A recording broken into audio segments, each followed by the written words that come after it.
Alright, go. Alright, so for our project, we did is the Human Genealogy Project Worthwhile. So I will be arguing the pros and he'll be arguing the cons. But before we do that, I'm going to give a little bit of background on the project. So it was launched in 2005 by IBM and the National Geographic Society. The goal of the project is to track the migration patterns of humans up to 60,000, 70,000 years ago through DNA testing specifically of the general public and indigenous/traditional peoples. So for those of you that don't really know what indigenous peoples are, it can be defined as people native to a certain territory that receive a certain set of rights because of historical or spiritual ties to an area. So I'm actually going to begin with another definition of genome. It's the full set of chromosomes in a DNA. All of the inheritable traits of an organism. There are more than 3 billion DNA pairs. So Dr. A.J. Royeroux is a senior manager of the Computational Biology Center at IBM's Watson Research Center in New York, and he explained the rationale as to why they must use DNA samples. The genome we all carry is the best record. It actually carries the information of each of our ancestors, and as we uncover the markers in the genome, we are able to tell who your ancestors were and where they possibly came from. Here, Dr. Royeroux has explained how getting a DNA sample is the best resource to research something like migratory patterns of more than 60,000 years ago, because we simply don't have enough evidence to answer such fundamental questions of who's who and where exactly we came from. Through our DNA, which we do share with our ancestors, scientists and researchers can at least begin to guess where we originated from and how exactly we populated the Earth. The Human Genealogy Project also benefits the indigenous people through something called the Geographic Legacy Fund, or the GLF, which works around the globe with indigenous communities, supports projects, and raising awareness about the cultural challenges and pressures faced by indigenous and traditional peoples every day. Along with raising awareness, they aim to educate as well with education initiatives, cultural conservation, and linguistic preservation and revitalization efforts of the community. The reason for starting this project was not only just to close the gap in our knowledge and our history, but also to raise awareness about these peoples across the globe. In regards to ethicality, which many people have concerns about, the National Geographic Society has an ethical framework by which they go by in order to keep the sanctity of the indigenous peoples and also the general public. So in the handout that I gave to you at the beginning, pages 5 through 6 explains in detail the rights to which these indigenous peoples have as participants. It reads, to the extent the project includes the collection and analysis of ancient DNA where kinship affiliations can be determined accurately, then samples will only be taken with the consent of the descendant community. The document also goes on to explain that no medical research will be conducted using the DNA samples collected for this project. The DNA given will be used only for the purpose of taking migratory patterns and nothing else. Dr. A.J. Royeroux says that the indigenous peoples and the general public should be treated with the utmost respect, and that, quote, the participation of individuals in any exercise requires that you respect who they are, what they are, and the reason you want them to participate. And you make sure that what you give them back is of value to them, which is exactly what we were trying to do with the indigenous populations and the general public at large. Again, the only goal of this project is to see where humans came from and migrated to, not to hurt or invade on anybody's privacy.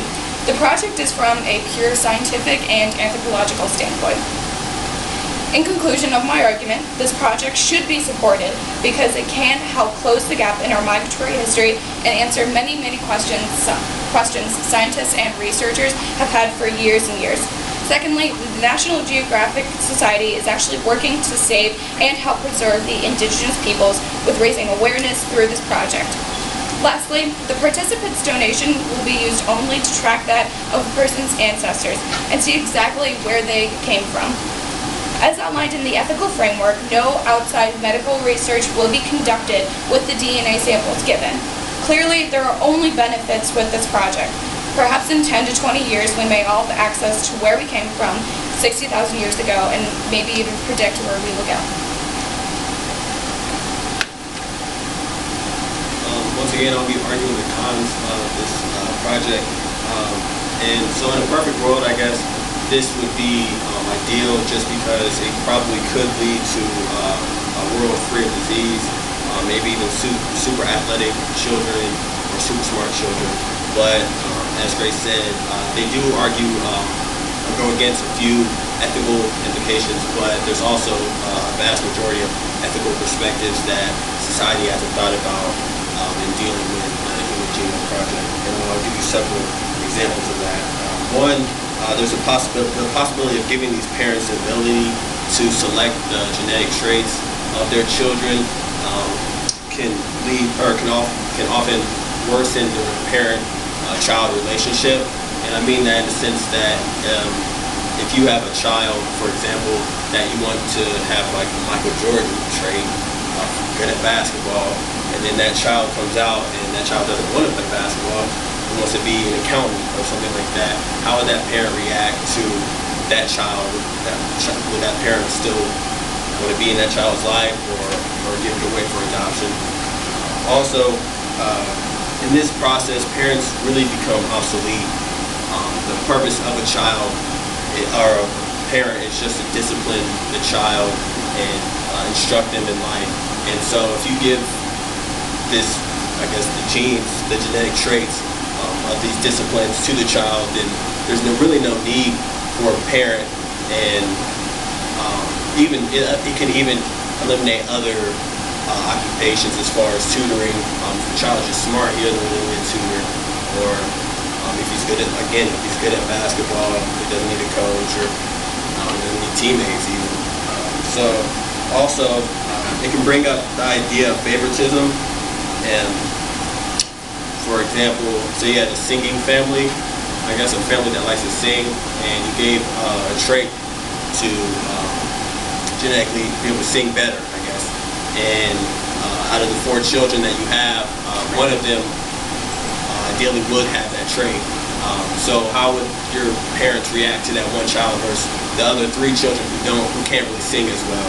Only that one child can sing. And just understanding that these genes are just gives a higher probability of having these genetic traits. Is not necessarily a defined absolute thing that your children will have these genetic abilities. And so again, that brings my point. If you have a child that you genetically altered and they don't exhibit those qualities that you, I guess, crafted them to have, how would you react to that child? And then people don't really understand the type of repercussions that the genetic shopping mall, I guess you could say, would have on even the world. And I guess just in conclusion, in that last century discovery of nuclear power had the potential to resolve energy problems in the society as a whole. And I guess you see what we did with that. We turned into weapons of mass destruction, and look how the world turned out. So just giving that more power to, I guess, humans, what can that lead to? I guess you can genetically alter a child to become sort of like a Hulk figure, and that can lead to a whole bunch of negative things. So with that being said, here are our references. These are main references that we use to come up with the things that we presented to you today. And we'd like to thank Dr. Rizak for teaching us how to present in class and stay calm. I want to thank the University of Mount Union Science Department for giving us the resources necessary to present to you. And we want to thank the class for listening to our wonderful project that we just presented. Does anybody have any questions?